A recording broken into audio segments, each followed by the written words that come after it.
जय हिंद, जय भारत, जय बिहार। आज मैं तेजस्वी यादव जी को संबोधित करना चाहता हूँ। आज अपने विचार तेजस्वी जी के साथ साझा करना चाहता हूँ। तेजस्वी जी, सरकारी नौकरियां बांटने का वादा किया आपने।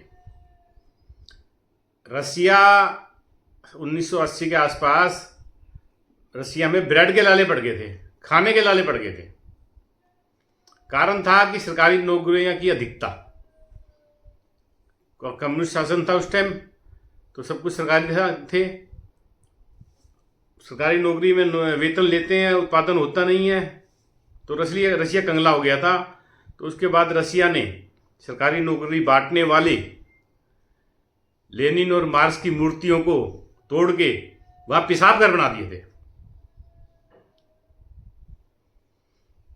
तेजस्वी जी, कहीं ऐसा ना हो आप सत्ता में आए और आपने सरकार को नौकरी डाल बांट के बिहार को बर्बाद कर दिया, तो कुछ साल बाद जो लेनिन और कार्ल मार्क्स का हाल रसिया में हुआ है वो आपके साथ ना हो जाए।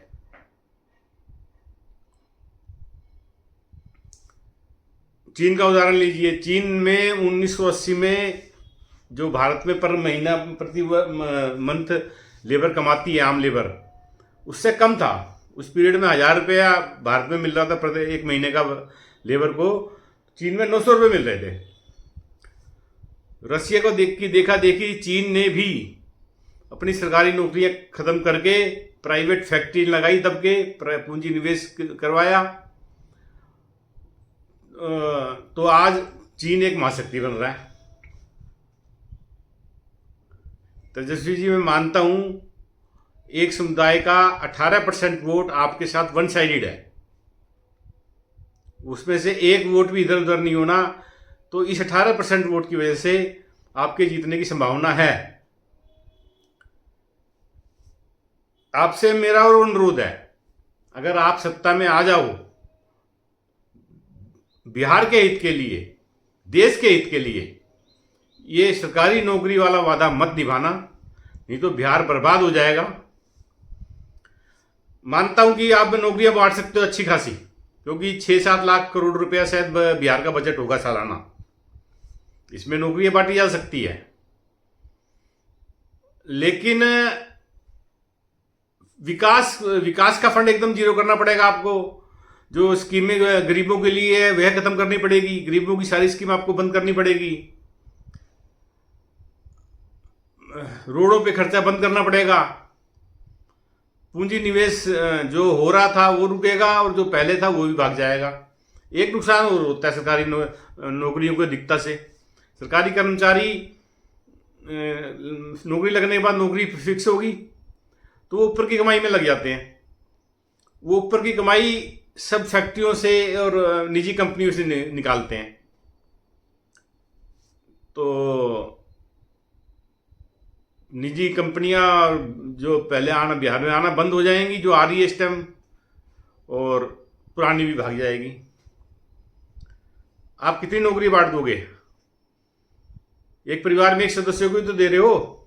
पहली बात तो सबको दे भी नहीं सकते। 4 करोड़ परिवार हैं, आप ज्यादा से ज्यादा 7 लाख के बजट से 50 लाख नौकरियां बांट सकते हो, ज्यादा से ज्यादा। बाकी कहां जाएंगे?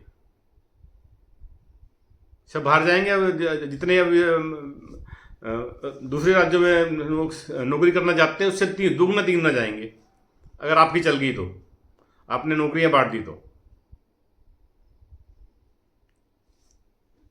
जब तक बिहार विकसित नहीं होगा, भारत विकसित नहीं हो सकता। विकसित होने के लिए पहली शर्त होती है कि लेबर रेट बढ़े तेजी से। लेबर रेट बढ़ता है निजी पूंजी निवेश से, निजी फैक्ट्रियों से। लेबर रेट बढ़ेगा, अपने आप देश विकसित हो जाता है।